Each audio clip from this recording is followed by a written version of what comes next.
A paz do Senhor, meus irmãos, Escola Bíblica Dominical, revista da CPAD, lição de número 6. E olha aqui, mais uma lição abençoada. Já vamos aqui no tema dessa lição. O tema é Igreja, Organismo e Organização. Amém? Esse trimestre falando do corpo de Cristo, falando da igreja. E aqui nós vamos ver a igreja como organismo e organização. Tá? Bom, nesse vídeo aqui, já vou adiantando para os irmãos, nós vamos falar sobre diversidades de denominações, né? Por que que tem tantas denominações? Falei isso uma vez em um outro vídeo, uma outra ocasião, e vamos retomar esse assunto.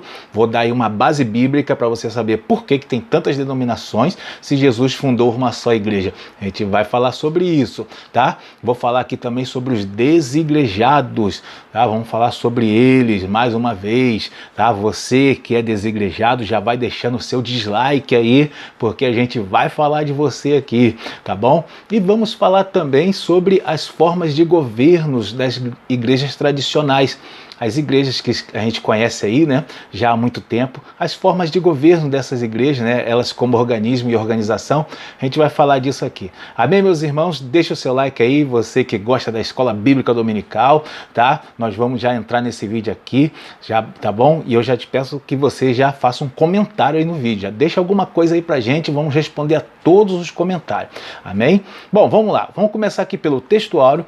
O textuário que está em Atos capítulo 6, verso 3, ele diz assim, ó: Escolhei, pois, irmãos, dentre vós, 7 varões de boa reputação, cheios do Espírito Santo e de sabedoria, os quais constituamos sobre este importante negócio. Atos capítulo 6, verso 3, e a nossa verdade prática diz o seguinte: a igreja é um organismo vivo, contudo, como toda estrutura viva, precisa ser organizada, tá? Então aí está nosso textuário, nossa verdade prática, tá bom? Nós já vamos entrar aqui nessa introdução, não se esqueça do like, tá? Eu sou o pastor Marcos André, esse é o Clube da Teologia, um canal de estudos da Palavra de Deus. Introdução, eu vou ler aqui a primeira parte dessa introdução que diz assim, ó: nesta lição vamos conhecer a igreja como um organismo e uma organização. Veremos que não existe função sem forma, nem organismo sem organização. Isso nos ajudará a evitar os extremos, tá? Então a gente vai ver isso daqui, o extremo ele nunca é bom, tá bom? E quando ele fala extremo aqui nesta lição, ele está falando daquelas dois extremos do conhecimento acerca de organismos de organização, acerca da igreja, né? O primeiro extremo é a pessoa achar que não deve ter nenhuma organização, que a igreja não deve seguir organização humana, né? Que a igreja não deve seguir ali as leis humanas. Então a pessoa acha que não deve ter pastores e por aí vai. E você vai ver ministérios aí que as pessoas se dizem independentes, né? Bom, então isso aí é um extremo. O outro extremo é quando os irmãos acham que tudo, né, tem que estar engessado ali pela regra, como se fosse uma instituição humana, como se a igreja fosse uma empresa. Esse é um outro extremo, tá, que também faz mal à igreja. Então, para evitar esses extremos, a igreja tem que ser conceituada como um organismo e uma organização, seguindo os moldes aí da igreja primitiva. A gente vai falar disso aí. E vou na segunda parte dessa introdução, que diz assim, ó: conheceremos também os 3 principais sistemas de governo adotados na tradição cristã ao longo dos anos, em quais deles a nossa igreja se enquadra. Quando eu falo nossa igreja, eu estou falando aqui da Assembleia de Deus, porque foi a igreja que produziu aqui essa lição, né, a lição da CPAD, tá? Então vai falar desta igreja onde se enquadra, né, a Assembleia de Deus, da qual também eu faço parte, tá bom? Mas existem outros sistemas de governo aí, pelo menos mais 2 que a gente vai mencionar, tá bom, meus irmãos? Vai ficar na descrição desse vídeo aí os links para você conhecer o meu trabalho, o meu blog, o Clube da Teologia, tá? O meu blog de estudos da Palavra de Deus, tem o mesmo nome aqui do canal, tá? É a mesma coisa aí, tá? E vou deixar também os links para você conhecer esse subsídio lá no nosso blog, no Clube da Teologia. Aqui nesse estudo eu uso um roteiro que eu pego do subsídio, Mas por causa pro vídeo não ficar muito longo, eu vou falar só algumas coisas, tá bom? Mas lá tem ele completo, o subsídio completo, tem a forma de adquirir lá e é muito interessante, tá? E também os links para você conhecer os meus trabalhos publicados, os meus 12 livros, O Maior Milagre de Jesus, tá bom? E o livro das obras com texto é um livro de poesia que eu também publiquei ano passado. Amém? Vamos então a essa aula abençoada? Tópico 1, o tema desse tópico é a estrutura da igreja cristã, tá? Então vamos ver aqui o primeiro subtópico, lembrando os irmãos que eu não vou falar todas as partes, no primeiro subtópico aqui, por exemplo, eu vou falar uma das partes, o segundo subtópico eu não vou comentar, né, porque ele está subentendido em todo o tópico, e ali eu vou falar do terceiro subtópico interessante.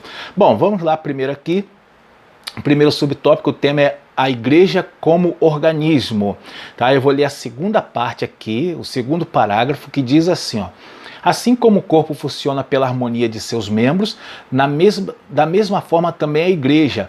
Os membros não existem independentemente um dos outros. Portanto, como corpo místico de Cristo, a igreja existe organicamente. Então a ideia aqui é que a igreja é um organismo, tá? A Bíblia fala como corpo de Cristo, né? Esse é o tema, inclusive, da lição desse trimestre. E a gente convencionou na teologia chamar de corpo místico de Cristo, porque é uma estrutura mística, né? A gente, quando você vai numa igreja, sabe que aqueles irmãos daquela igreja fazem parte do grande corpo de Cristo espalhado ao redor do mundo, né? Na tua igreja a mesma coisa. Então a gente tem que entender dessa forma. E o que isso remete ao quê? Quando foi convencionado pelo apóstolo Paulo chamar a igreja de corpo de Cristo, ele fazia menção à harmonia, né, entre os membros, a eles estarem unidos, estarem junto de forma harmoniosa, trabalhando junto, né? E a necessidade, a importância que tem cada um dos membros. Quando o crente entende isso, ele passa a lutar mais pela sua igreja. Quer ver? Olha o que diz a palavra de Deus acerca do corpo místico de Cristo em 1 Coríntios capítulo 12, os versos 21 e 22. Olha o que diz. E o olho não pode dizer à mão, não tenho necessidade de ti, nem ainda a cabeça aos pés, não tenho necessidade de vós. Antes, os membros do corpo que parecem ser os mais fracos são necessários. Ou seja, todos são importantes para o corpo de Cristo. Todos são importantes para a igreja. Esse é o entendimento quando a gente chama a igreja de organismo. É esse entendimento que remete à importância de todos para a obra de Deus, né? Bom, aqui no 3, eu vou passar aqui para o 3, e o tema desse tópico, desse subtópico é organismo e organização. É o que é a igreja, tá? Organismo e organização. Vamos lá, vamos para o primeiro parágrafo aqui, diz o seguinte: vimos que a igreja como corpo de Cristo é um organismo vivo e uma organização. Ela existe como organismo e como organização. Nesse aspecto, podemos dizer que não há organismo sem organização. Todo organismo precisa de organização, mesmo as estruturas mais simples, tá? Então a ideia aqui é que um conceito completa o outro, né? Essa é a verdade. É quase a mesma coisa.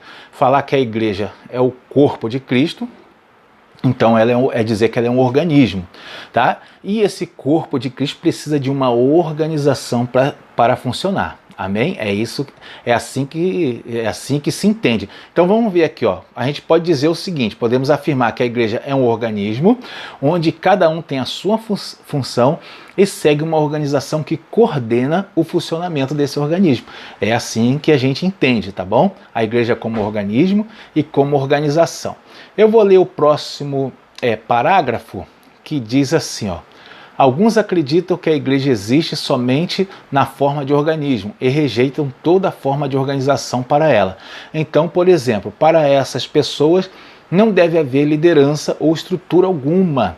Opa, olha só. Alguns acreditam que a igreja somente existe na forma de organismo, tá? E rejeita qualquer organização, tá bom? Claro que está falando aqui dos desigrejados, aqueles que acreditam que Jesus apenas instituiu a igreja, mas não tinha não tinha nenhuma intenção de criar uma estrutura local. Esse é o que muitos pensam, tá? E aí eles se dizem desigrejados. A ideia, o que aconteceu, né, para que surgisse esse tipo de movimento, é por causa da decepção com muitas igrejas, muitos pastores, né? Essa é uma realidade. A gente vê muitos escândalos, muitas decepções que alguns irmãos têm com pastores, né, das igrejas locais. Isso aí acontece muito, né, com os obreiros. Infelizmente, não tem para onde correr, irmão. Eu sempre falo, o ministério é composto de pessoas falhas. Ninguém vai ser perfeito, o pessoal exige demais dos pastores, dos líderes, e acha que a gente tem que fazer tudo com perfeição. E nem assim, não é assim. Isso não acontece nem vai acontecer. Sempre a gente vai errar em alguma coisa, essa é a verdade, e a gente entende os desigrejados, né? A gente até entende, mas o argumento deles não tem nenhuma base bíblica, nenhuma base. O Senhor tinha sim a intenção de trazer uma igreja, de que houvesse uma representatividade local, que o evangelho fosse espalhado por meio de instituição. O Senhor tinha, né, por meio de uma organização, o Senhor tinha sim essa ideia, tá bom? Vamos aí para o próximo tópico. Tópico 2, o tema desse tópico, igreja, um organismo vivo e organizado. O primeiro subtópico, o tema dele é no seu aspecto local. Então vamos ver a igreja como organismo vivo e organizado no seu aspecto local. Vou ler o primeiro parágrafo, diz assim, ó. No contexto do Novo Testamento, a igreja existe localmente como comunidade organizada. Dessa forma, havia igreja que estava em Roma, Corinto, Éfeso e etc. Bom, e aqui remete àquela ideia que eu tinha falado no início, né? Por que existe tantas igrejas, tantas denominações, tantas igrejas locais, se o Senhor Jesus institui somente uma igreja? Aqui a lição já dá um adendo sobre isso. Fala que tinha a igreja que estava em Roma, em Corinto, em Éfeso, e cada uma dessas igrejas tinha seus problemas, né, suas características. Tá? O apóstolo Paulo escreve cartas para diferentes igrejas. Em Apocalipse tem as cartas para as igrejas da Ásia, a igreja de Esmirna, de Éfeso, de Laodiceia, tá bom? Por quê? Porque elas têm características próprias, elas têm problemas próprios, né? Cada uma com seu problema. Então, por isso, a gente vê uma diversificação já no início da igreja primitiva. Elas não eram chamadas por nomes de denominação, mas era chamada pelo apóstolo Paulo da igreja da Galácia, por exemplo, a igreja de Colossos, tá? Então, por isso, a gente vê ela recebendo já no início um certo tipo de denominação. Depois, por causa das características de diversas culturas, aí surgem, né, as denominações. Por causa da história, elas mudam com o tempo, né? Denominações tradicionais, denominações pentecostais, neopentecostais, tudo isso, tá? A gente vê uma base bíblica para isso. Aonde está essa base bíblica? Vou falar para os irmãos. Mateus capítulo 16, versículo 19, o Senhor Jesus fala para Pedro o seguinte: e eu te darei as chaves do reino dos céus, e tudo o que ligares na terra será ligado nos céus, e tudo o que desligares na terra será desligado no céu. Tá? Isso aí é Mateus 16, 19. Ou seja, o Senhor Jesus está dando uma autonomia, porque assim como não tinha denominações na época da igreja primitiva, também não tinha grupos, né? Grupo de jovens, não tinha adolescentes, não tinha grupo de novos convertidos, não tinha ministérios de evangelismo, não tinha ministérios de casais, não tinha nada disso tinha na época da igreja primitiva. E por que hoje tem? Tá? Exatamente porque o Senhor nos deu autonomia para trabalhar. A gente liga na terra, tá? E o Senhor aprova no céu. É a autonomia sendo dada à igreja. Amém, meus irmãos? Tá? Vamos continuar aqui, vamos para o subtópico 2. E o tema desse subtópico, no seu aspecto litúrgico e ritual. Vou ler aqui o primeiro parágrafo, diz assim: toda igreja organizada possui sua liturgia e rituais. A organização, portanto, é necessária para uma igreja viva. Uma igreja organizada, por exemplo, mantém a decência e a ordem no culto, tá? Então, a gente tem que entender, primeira coisa, tem que entender o que é liturgia, o que são os rituais. Liturgia são os protocolos, né, os elementos do culto. os protocolos que são seguidos, as regras, tá? Regras litúrgicas, tudo isso é para a organização do culto, para se fazer um culto, uma reunião. Então toda reunião ela vai seguir suas regras litúrgicas. Então é isso, tá? São os protocolos de cada reunião. E os rituais são aqueles que a gente pratica, ordenados pelo Senhor, né? Na palavra de Deus. Tem 2 aí que a gente vai falar já já. São os rituais que a gente pratica. Só essa organização em liturgia e rituais, só isso já dá já atrai o povo, né? As pessoas já gostam de ver organização. Todo mundo gosta de uma coisa bem organizada, tá bom? Então só isso aí já ajuda bastante a ministração da palavra. Meus irmãos, vamos para o terceiro subtópico, terceiro parágrafo. Tem algo interessante aqui, vamos falar desses 2 rituais. Vou ler aqui, ó. Da mesma forma, em relação ao aspecto ritual, nesse sentido, vemos a igreja primitiva batizando os primeiros crentes em água e realizando a ceia do Senhor. Então, a gente vê 2 rituais aí distintos, ordenados pelo Senhor Jesus. Quais são? O batismo e a Santa Ceia, a realização da Santa Ceia. E, claro, isso aí diferencia de denominação para denominação, de igreja para igreja, né? Diferencia bastante. Hoje eu estou em Santa Catarina e lá no Rio de Janeiro eu via um tipo de Santa Ceia. Aqui é a mesma Santa Ceia, mas tem uma outra forma, né? Tem outras características. Mas o que eu quero passar para os irmãos é que esses rituais têm suas ideias centrais. Não pode diferenciar de uma igreja para outra, mas a ideia central tem que manter. Vamos lá. Primeiro, o batismo. Qual é a ideia central do batismo? É a confissão pública. O batismo em águas, ele é a confissão pública formalizada e diante da igreja, tendo a igreja, a congregação como testemunha.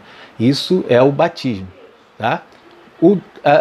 O 2 aqui, o outro, né? É o segundo, no caso, é a Santa Ceia. A Santa Ceia, qual é a ideia central da Santa Ceia? Ela pode diferenciar de igreja para igreja, mas a ideia central dela sempre vai ser a memória do sacrifício de Jesus. E também, agregado a essa ideia central, temos a comunhão, não é isso? A comunhão tanto da igreja para com Deus, como também de cada irmão entre si. Tá? Isso aí são ideias centrais que não podem variar de igreja para igreja. Tá? Tem igreja que troca ali a taça da Santa Ceia, tem outras que não, mas a ideia central de comunhão tem que estar ali subentendida. Amém, meus irmãos? Vamos para o próximo tópico. Tópico 3, o tema desse tópico é o governo da igreja nas diferentes tradições cristãs. Então a gente vai falar aqui das 3 principais formas de governo, tá bom? Das tradições, das igrejas tradicionais, né, que a gente conhece. Fala das evangélicas e também da igreja católica.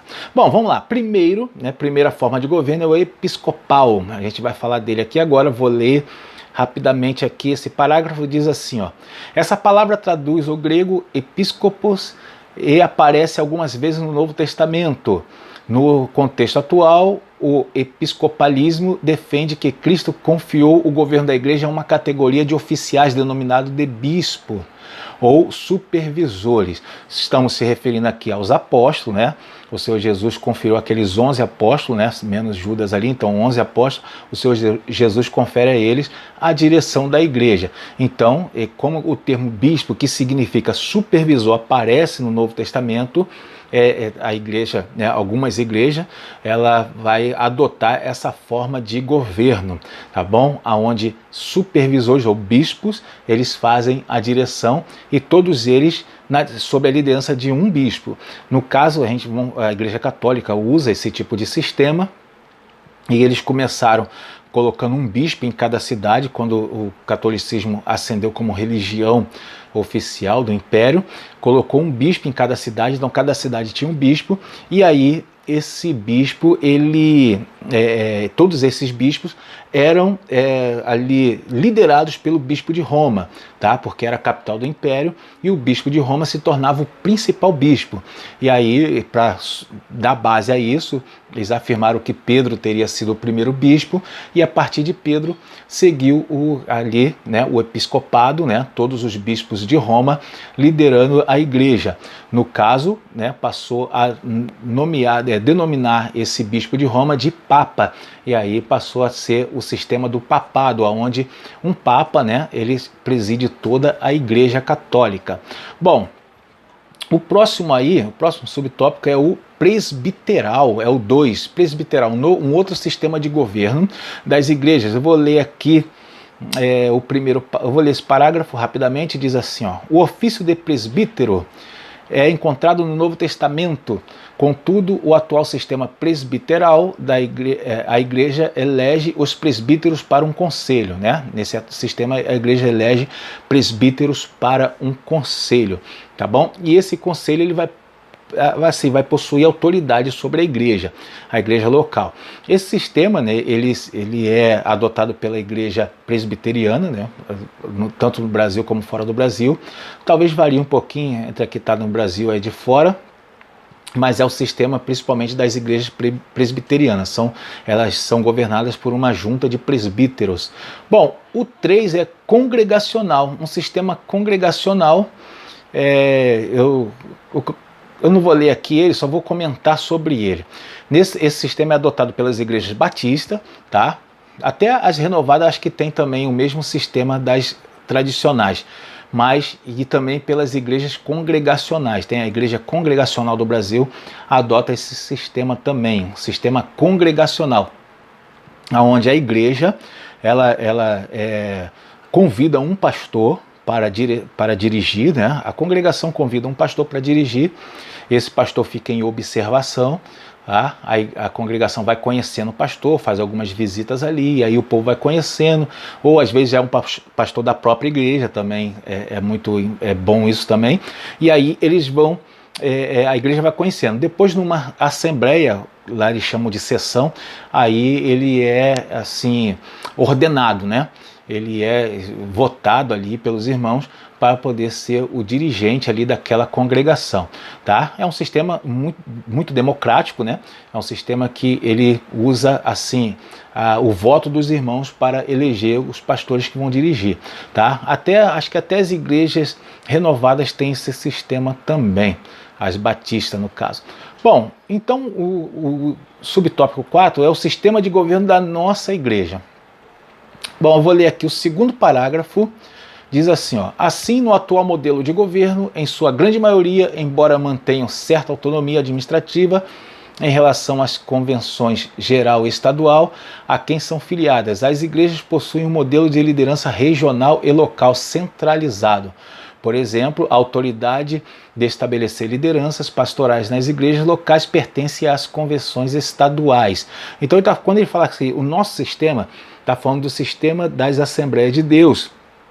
E no caso, as que são dirigidas pela CGADB, que é a Convenção Geral das Assembleias de Deus, tá? Então esse é o sistema que a gente utiliza, ele é assim, ele é centralizado, estou falando de igreja, a nível de igreja local, é centralizado na pessoa do pastor, e ele é nomeado ali, né, pela convenção, as igrejas que são convencionadas, porque tem Assembleia de Deus que não é convencionada, tá? E aí, como é que funciona isso? Esse pastor, ele é denominado para aquela igreja. Quando uma igreja, por exemplo, tem várias filiais, ela se torna uma sede, tá? E o pastor daquela sede, ele vai ser o pastor presidente, e os outros pastores das outras congregações vão ser, né, os dirigentes locais. Bom, existem igrejas, por exemplo, a convenção aqui do Sul, né, de Santa Catarina, Rio Grande do Sul, essas convenções, e o Oeste Paulista, né, essas convenções adotam setores. Então existem o pastor presidente, né, de cada município, e os setores para cada grupo de bairros ali daquele município. Então existem, né, sede de setores. Bom, vamos falar agora de convenções, né? Existem as convenções, grandes convenções no nosso país, tá bom? Vamos sair aqui, não vamos falar só da CGADB, tem outras convenções como a CONAMAD, a SEADER, tá? São convenções, a SEADER, se não me engano, é ligada aí também à CGADB. Então tem convenções que elas vão ser aí filiadas à CGADB, tá? E outras não. Então existem as convenções que são de igrejas, aonde os pastores, o pastor ele tem que ser filiado a uma convenção, ele não vai poder ser de duas, tá? E existem convenções de pastores, aonde o pastor pode ter quantas convenções ele quiser, desde que ele esteja debaixo ali, não esteja uma ali interpolando a outra, por assim dizer, né? Então não faça concorrência ali uma com a outra, tá bom? O pastor que ele é da CGADB, ele pode estar numa outra convenção de pastores, né, que pense da mesma forma que ele, mas ele não vai poder, por exemplo, estar numa outra convenção que não seja da CGADB, outra convenção de igreja, tá? Bom, então é isso daí, meus irmãos. Então a nossa forma de trabalhar das Assembleias de Deus é essa, tá?